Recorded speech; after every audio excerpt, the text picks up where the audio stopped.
नमस्कार सभी को। दोस्तों, पॉसिबिलिटी तो कम है लेकिन चांसेस हैं कि आपको विधानसभा का चुनाव बिहार में फिर से होता हुआ दिखे।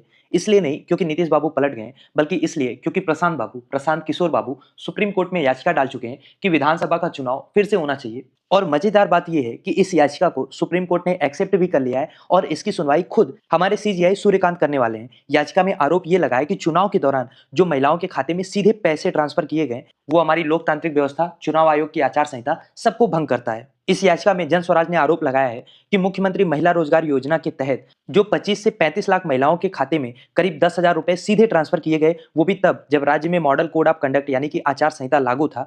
वो केवल पॉलिसी डिसीजन नहीं था, बल्कि खुलेआम रिश्वत देने जैसा था, घूसखोरी थी। और ये तब हुआ है जब चुनाव की तारीखों का ऐलान हो चुका, जैसा कि मैंने आपको बताया, प्रशासन चुनाव आयोग के हाथ में था। तो ये कहीं ना कहीं चुनाव आयोग का भी फेलियर है। प्रशांत किशोर की दलील ये है कि कॉन्स्टिट्यूशन के आर्टिकल 14, 21, 112, 202 और आर्टिकल 324 का घोर उल्लंघन हुआ है। और इतना ही नहीं, आरोप यह भी है कि जीविका दीदियों का इस्तेमाल भी वोटर इन्फ्लुएंस के लिए किया गया है, क्योंकि करीब 1,80,000 जीविका दीदियों को पोलिंग बूथ पर वॉलंटियर के रूप में तैनात किया गया था। अब आप सोच के देखो, 10,000 इनके अकाउंट में डाला गया है। कहा इनसे ये गया है कि जो भी वोटर्स आते हैं उनको आप इन्फ्लुएंस करो कि वो सत्ताधारी दल को वोट करें। अब अगर ये आरोप लग रहा है, चुनाव आयोग इस पे कुछ नहीं कह रहा है, तो आप सोचो लेवल प्लेइंग फील्ड बचा कहां से। तो अब याचिका तो एक्सेप्ट हो गई है। अब देखना यह है कि सुप्रीम कोर्ट इस पे फैसला क्या देता है। क्या वाकई में सुप्रीम कोर्ट पूरे बिहार विधानसभा चुनाव को भंग कर सकता है? तो इसका जवाब है हाँ, कर सकता है, क्योंकि 1975 में ऐसा हो भी चुका है। इलाहाबाद हाई कोर्ट के जस्टिस जगमोहन लाल सिन्हा ने तत्कालीन प्रधानमंत्री इंदिरा गांधी का निर्वाचन रद्द किया था। आरोप उन पे सिर्फ इतना था कि उन्होंने अपनी चुनावी सभा में सरकारी मंच बनवाने के लिए सरकारी अधिकारियों की मदद ली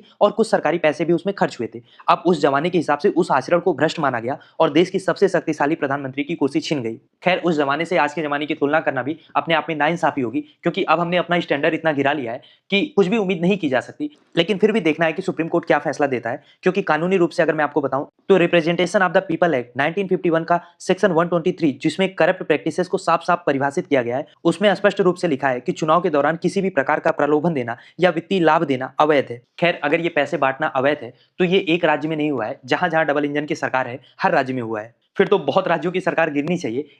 इसीलिए अगर सुप्रीम कोर्ट से कोई ऐतिहासिक फैसला आता है तो वो अपने आप में एक नया एग्जाम्पल सेट कर सकता है। अगर सुप्रीम कोर्ट ने इसको केवल पॉलिसी डिसीजन मान के खारिज कर दिया, फिर तो कोई बात ही नहीं है। लेकिन अगर अगर सुप्रीम कोर्ट कोई ऐसा फैसला दे देता है जिससे वाकई में चुनाव प्रक्रिया का स्टैंडर्ड फिर से एक बार हाई हो जाता है, तो आप समझ लीजिए कि बीजेपी की मुसीबत बढ़ने वाली है। खैर, आपको क्या लगता है, क्या सुप्रीम कोर्ट से ऐसा कोई फैसला आ सकता है? लिखिए अपनी राय कमेंट बॉक्स में। और अगर अभी तक आपने चैनल को सब्सक्राइब नहीं किया है तो प्लीज चैनल को सब्सक्राइब करिए, ताकि ऐसी और भी वीडियोज हम आपके लिए ला पाएं। और इस टॉपिक का कंप्लीट वीडियो आप डायरेक्टली चैनल पे भी जाके देख सकते हैं।